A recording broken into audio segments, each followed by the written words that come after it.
ओम नमः शिवाय। प्यारे भक्तों, प्रदोष अथवा त्रयोदशी का व्रत मनुष्य को परम सुख, ऐश्वर्य और मोक्ष प्रदान करने वाला है। इस व्रत का महात्म स्वयं सूत जी ने गंगा तट पर शौनक आदि ऋषियों को सुनाया था। सूत जी कहते हैं, जो भी भक्त त्रयोदशी तिथि को प्रदोष व्रत करता है उसे 100 गाय दान करने का पुण्य फल प्राप्त होता है। यह व्रत कलयुग के लिए सबसे सरल और श्रेष्ठ साधन माना गया है। जब मनुष्य धर्म से भटककर अधर्म की ओर बढ़ेगा, जब हर ओर अन्याय, अनाचार और दुख का बोलबाला होगा, तब प्रदोष व्रत ही ऐसा उपाय है जो भगवान शिव की असीम कृपा को पाने का मार्ग बनेगा। इस व्रत के प्रभाव से मनुष्य पापों से मुक्त होकर श्रेष्ठ लोकों को प्राप्त करता है। सूत जी ने यह भी बताया कि प्रदोष व्रत का महात्म्य सर्वप्रथम स्वयं भगवान शिव ने माता सती को सुनाया था। बाद में महर्षि वेदव्यास जी ने इसे आगे बढ़ाया और आज हम तक यह कथा पहुंचती है। तो हर पक्ष की त्रयोदशी को प्रदोष व्रत किया जाता है। सूर्यास्त के लेकर रात्रि के आगमन से पूर्व का समय प्रदोष काल कहलाता है। यह व्रत दिन भर उपवास रखकर भोलेनाथ की पूजा करनी चाहिए। प्रातः काल स्नान करके बेलपत्र, गंगा जल, अक्षत, धूप और दीप से महादेव की आराधना की जाती है। संध्या समय पुनः स्नान कर शिव की विधि विधान से पूजा करनी चाहिए। अब भक्तों सुनिए बुध प्रदोष व्रत की पुरानी कथा। प्राचीन समय की बात है। एक पुरुष का नया नया विवाह हुआ था। विवाह के कुछ ही दिनों बाद उसकी पत्नी मायके चली गई। कुछ समय बाद पत्नी को लेने अब उसके ससुराल पहुंचा। जब बुधवार के दिन वह पत्नी को लेकर लौटने लगा तो ससुराल वालों ने कहा कि बुधवार को विदाई शुभ नहीं मानी जाती, इसलिए आज मत ले जाओ।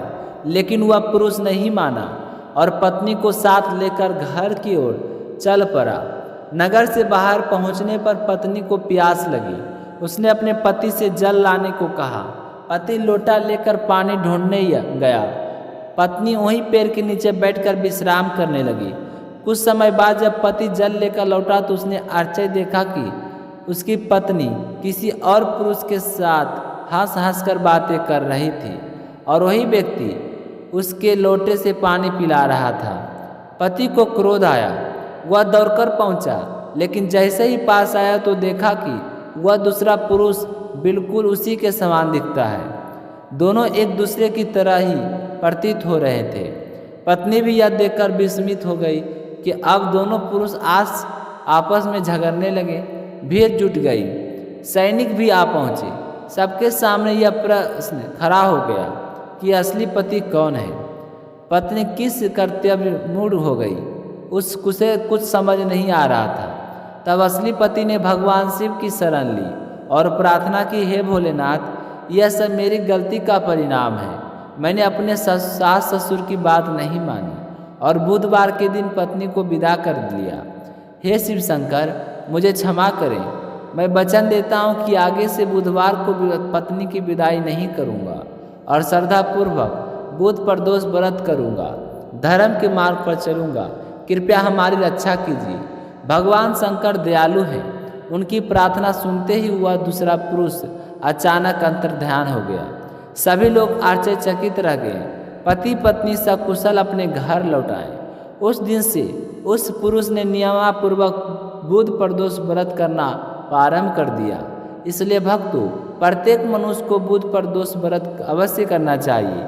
इस व्रत के प्रभाव से शिव जी और माता जी प्रसन्न होते हैं और विधि विधान से प्रदोष व्रत करने पर भक्त की सभी मनोकामनाएं पूर्ण होती है और 2 गौदान के बराबर पुण्य फल प्राप्त होता है। तो इस प्रकार बुध प्रदोष की व्रत कथा समाप्त होती है। कमेंट में जय भोलेनाथ जरूर लिखें। ओम नमः शिवाय। हर हर महादेव।